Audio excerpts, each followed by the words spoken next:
the Niners lost to a hobbled Rams team week 3. Now the Rams are really on a roll. They just beat the Bills. That's a big time win. How are the Rams different as a team, not just on offense but on defense too? Since that week 3. Yeah, so I know it's weird. Like the defense just gave up 42, and I would tell you right now, I feel really good about the defense. You're not going to play Josh Allen every week, right? And this is a defense that has taken up, the opportunity where, okay, offense didn't get it done. Defense has to get the final stop of the game, and they've done that quite a bit, right? The thing about the Rams right now, that's the thing. The thing about the Rams, their pass rush is really matured. It's actually the best in the league right now, or at least one of them. Last time I checked, they were number 1 pressure rate. So you have that, and they've also figured out what is working and what's not working. They've used more of what is called the cheetah package, which comes from Nick Saban. So what they do now is they use 3 edge defenders on the field, not at all times, but quite a bit. You'll see Michael Hoyt, who's played very well this year in that role, and you'll see Byron Young and, of course, Jared Verse, who's taking the lead by storm. Then you have Braden Fisk, who just continues to get better and better and better. I think he's had 5 sacks in the last 5 games. And then you have Kobe Turner, who everyone who thought that he was just a product to play next to Aaron Donald, well, he's proven that to be not true. So you have a lot of these guys. You have Bobby Brown, who's been huge late in games on 3rd, 4th down in the trenches, that run stopper. You got, rotational pieces like Ty Davis, and then you have sub-package players that can still make an impact like a Jalen McCullough. In the secondary, it's a little... Kobe Durant right now is dealing with a lung contusion, so we're not really sure where he's at. Is he going to play? Akella Witherspoon would be the starter in that case. But the issue right now is Darius Williams, the veteran who, surprisingly, we didn't think we'd be talking about right now in this light. But he has gotten abused as of late. He got mossed by, you're going to laugh, I already know, Dante Pettis. I saw that. Yeah, I know you did. I already knew you did. I could tell. When Dante I said has Dante a moment Pettis, every 5 years. Once every 5 years, he has a moment, man. Don't sleep on him. I loved Dante coming out of the draft. He was my number 1 receiver. I was wrong. Anyway, he was pretty. Yeah. Okay. Yeah, I like him, and by the way, his family's great. The Pettis family's great. So definitely. But anyway, he got mossed by Dante Pettis. He got destroyed by AJ Brown, but a lot of people do. And then in this game, it was like Khalil Shakir had his number, and Amari Cooper. So I'm a little concerned about Darius Williams in coverage for sure. Safeties, right? I like when Quentin Lake is playing deep safety. They use him in that star role, and Josh Allen picked on him. He gave up 7 catches on 10 targets. So that's really what we're looking at right now. Linebackers, they have figured out, because, back when they played the 49ers, they were rolling with Troy Reader and Christian Roseboom. But they're using this UDFA. He's very exciting, really good tackler. Omar Spates, who was rated last week, not this past week, but the week before against the Saints, he was rated the top player of the week by PFF, graded. So they might have found another gem there at linebacker. That's what we're seeing on the defense. But you asked me, what makes this team different than week 3? It's health. It's health. Their defense hasn't been as banged up. They didn't have Darius Williams in week 3. They didn't have Akella Witherspoon. They had Trey White. So when you look at the offense, though, they were banged up, Grant. They were really banged up. Injuries on the offensive line, Avila, Jonah Jackson, Noteboom were all hurt. They just got Alec Jackson back from suspension. I don't believe Havenstein played in that one. He might have. But the big thing is Puka Nacua and Cooper Kupp were not healthy, right? But the thing that makes them different, just as far as now, as opposed to week 11, is that for the first time all year, Grant, they had back-to-back games with the same starting offensive line that they intended to start if everybody was healthy. And for the first time, we saw this offense look like what they were capable of, and why I thought this would be a Super Bowl team before the season. So that is really what we're looking at with the Rams, is a team that's now healthy, and they might not have Tyler Higbee, and he hasn't played all year, so it is what it is. And they might not have Kobe Durant, but for the most part, this team has a lot of health, late in the season, and Matthew Stafford in the second half of seasons is absolutely insane. So when you have all that together, the Rams, can they go on the run that they went on last year when they won 7 in the last 8? Absolutely. Well, week 3, Cooper Kupp didn't play. The Niners have seen him a million times. Puka Nacua didn't play. Mm-hmm. And Nacua in particular is on fire right now. The Niners have never faced the Rams when Stafford and Cooper Kupp and Nacua were all on the field. I asked the Niners defensive coordinator yesterday what makes Puka Nacua unique or special. And, he didn't really have anything to say. He's like, yeah, he's tough. He's competitive. What? He's a really good scheme fit. Like, what makes Puka Nacua good? Because I feel like the Niners are still over here being like, and we don't buy it. We don't buy it. It's just this. It's all McVey. Like, what is it about him? This is a great question. So Puka Nacua doesn't realize that a lot of these veterans that have been in the league for a while, they go out of bounds. They don't fight for extra yards. They know how to take care of themselves. Puka Nacua doesn't know how to take care of himself. The guy is a car accident waiting to happen. And it's so funny because I was just saying this yesterday on the roundtable. People would be like, did you just see that catch he had? What catch? He has 2 of those a game. Mm. Like every week he's doing something crazy where he's contorting his body and making that toe tap play against the Bills, which, by the way, the throw by Stafford on that was insane. But then, he'll literally, and he knows he's going to take a punishment. He'll fall back in the air and catch it, and he's going to, get the wind knocked out of him. He doesn't care. He's going to fight for extra yards. So that's honestly a little concerning if you're a 49er fan that the offensive coordinator didn't, or it was the offensive coordinator, right? Defensive coordinator Defensive coordinator. Yeah. Puka Nacua, you just watch him for a little bit and you're like, this guy isn't supposed to be as good as he is, but he is. And it's funny because people said he was like Deebo Samuel. No. He was better than Deebo Samuel the day he stepped on a football field. He's a better route runner. He's a better natural hands receiver. Deebo Samuel's not making those toe tap catches. And now he's more explosive. So it's not even close. I think, Puka Nacua is closer to Justin Jefferson than he is Deebo Samuel. That's what I would say. And when you have a guy that has the rapport that he has with Stafford, Grant, I'll tell you right now, the year Cooper Kupp probably should have won the MVP, but it's a quarterback award, so he didn't. The Triple Crown year. The rapport he had with Stafford, I mean, you remember it. It was just insane. He was always in the place where Stafford expected him to be. Well, guess what?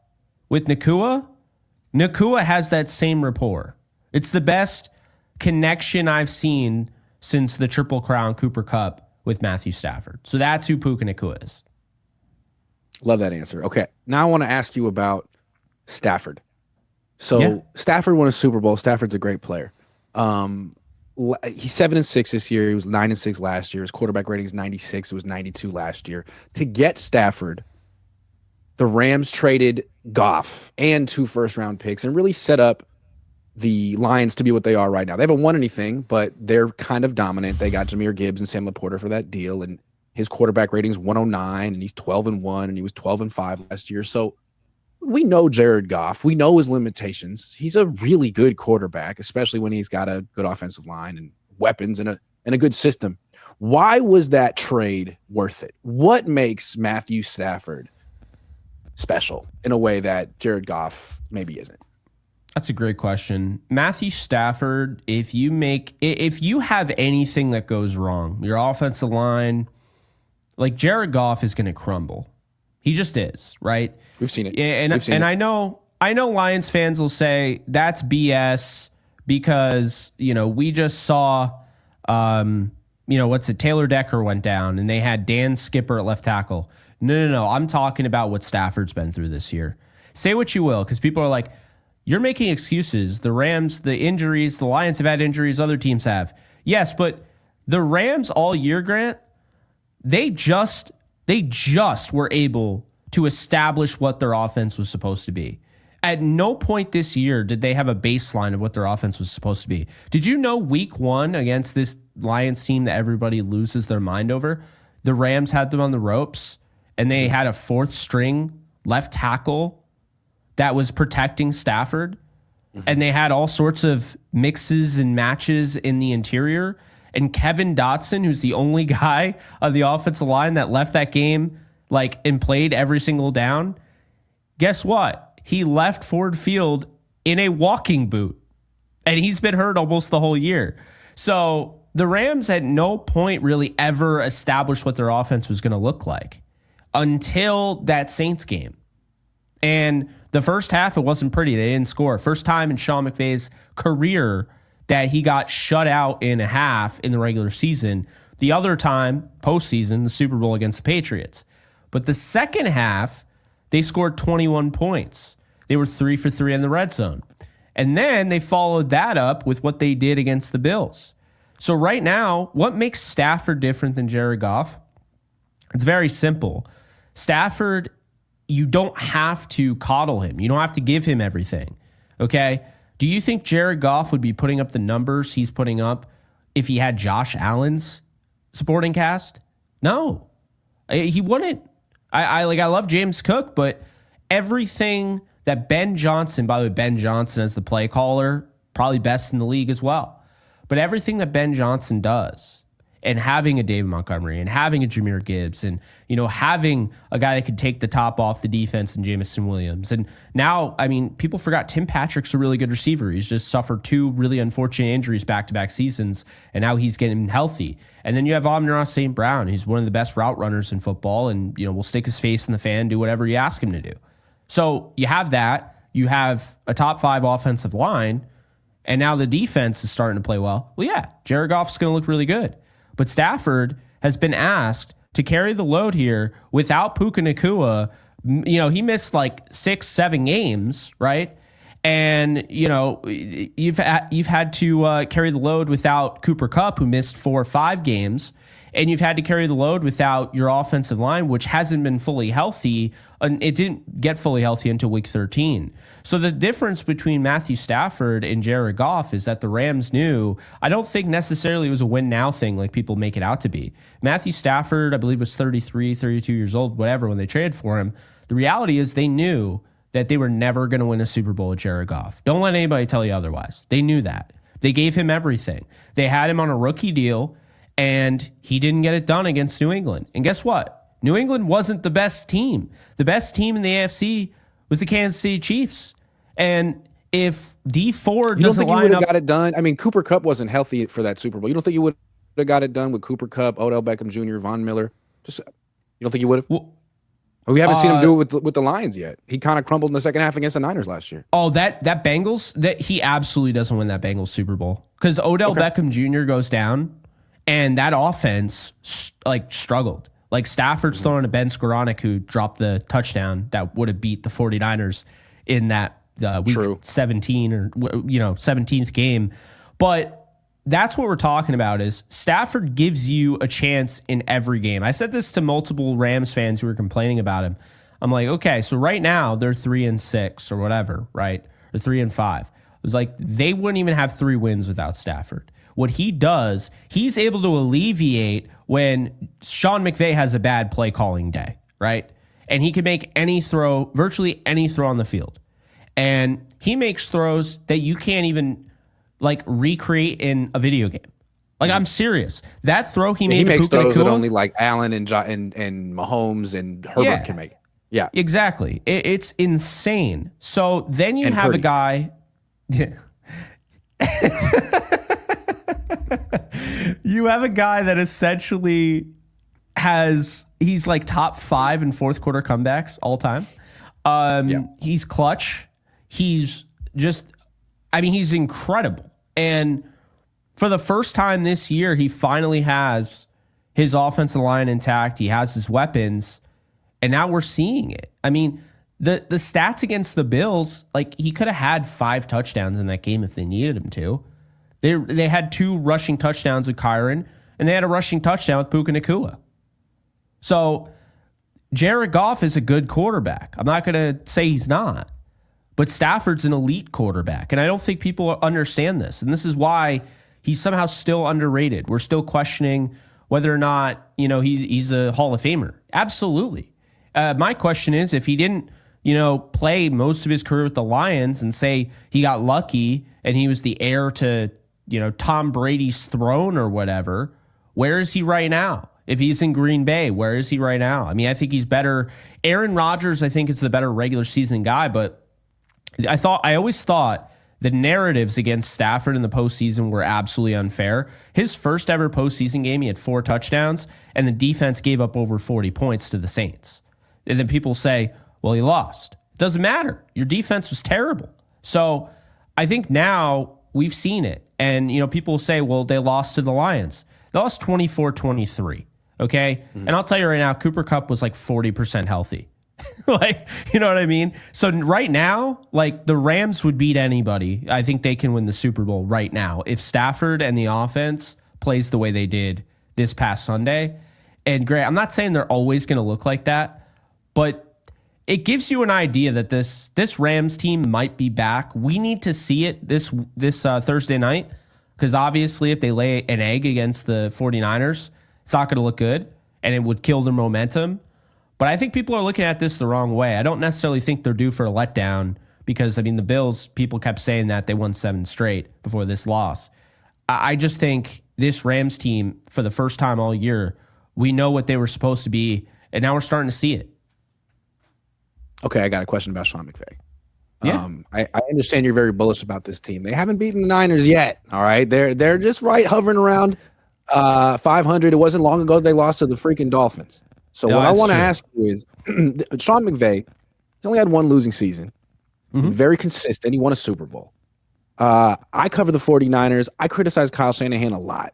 A lot of people criticize Kyle Shanahan. He's an easy target. He hasn't won a Super Bowl, and he's lost them in some incredible ways. Plus that NFC Championship game to the Rams. No one criticizes Sean McVay ever, anywhere in the world. And I noticed that a few weeks ago, and it annoyed me because I feel like everyone deserves someone to, some criticism. No, that's why I took it upon myself. And I've been looking into Sean McVay, and I just want to point out that since he won that Super Bowl, which was great, he's got a losing record.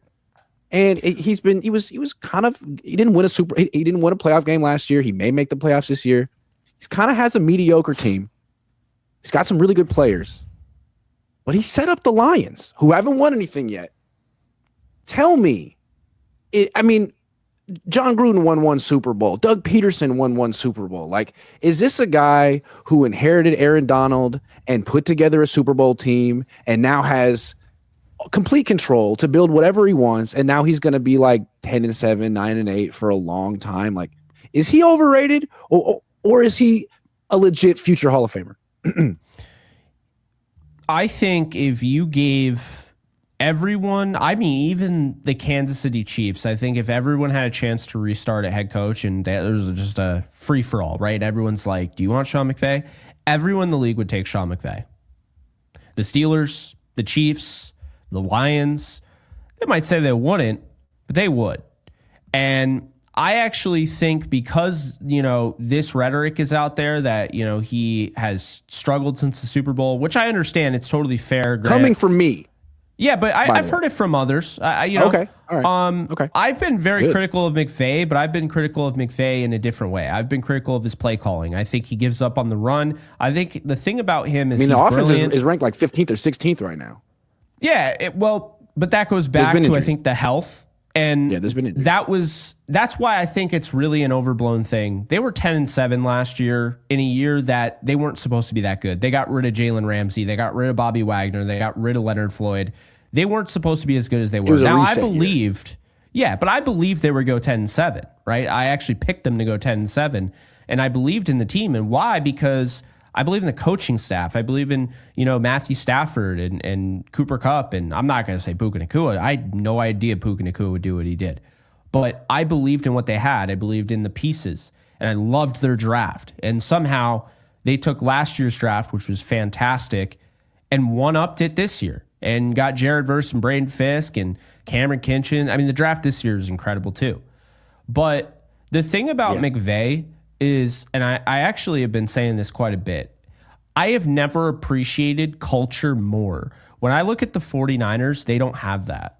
They don't. And when I look at Sean McVay, when I look at Sean McVay, I'm like, this dude went through the absolute hell of a season in 2022. Because you go from hanging up your banner right before the game, week 1, to getting blasted by the Bills. And you know who was a big component of that win? Von Miller. Yeah. I will say this might seem a little interesting because like people haven't heard this take. When I look back at 2022, I think Von Miller killed that entire team. And I don't think he's that good, right? But I didn't want Von Miller back.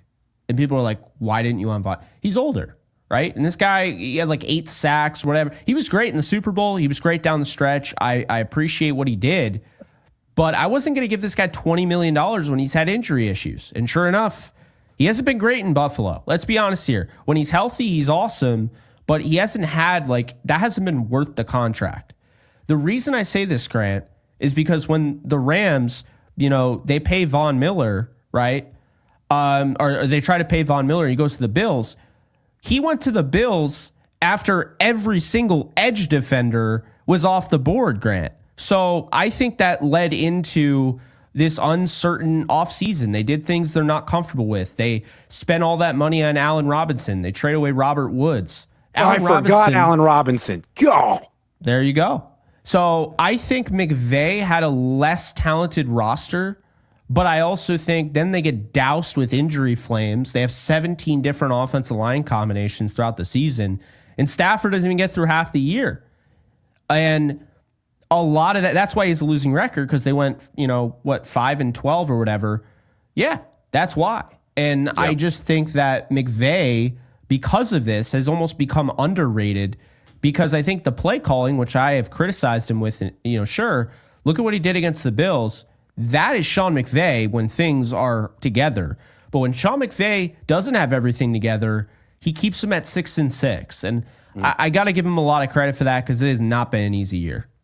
Yeah, that's very Mike Tomlin-esque, yeah. I have to say. So, good answer. Real quick, I got to go. I got another show in about 1 minute. But before I do, why are you picking the Rams to win this game? How'd you know I was picking the Rams to win this game? Am I. I'm picking them because right now they are a runaway freight train. They would beat anybody tomorrow if they had to play them. Just where they are right now, I really believe that. I think they beat the Chiefs. I think they beat the Bills again, whatever. That's why I'm picking them. I think it's going to be a close game. I have 31-24. You're going to have to face the Lions again in the playoffs if you get there. I want to face the Lions again. You know it's going to come down to that. I don't think the Lions want to see that.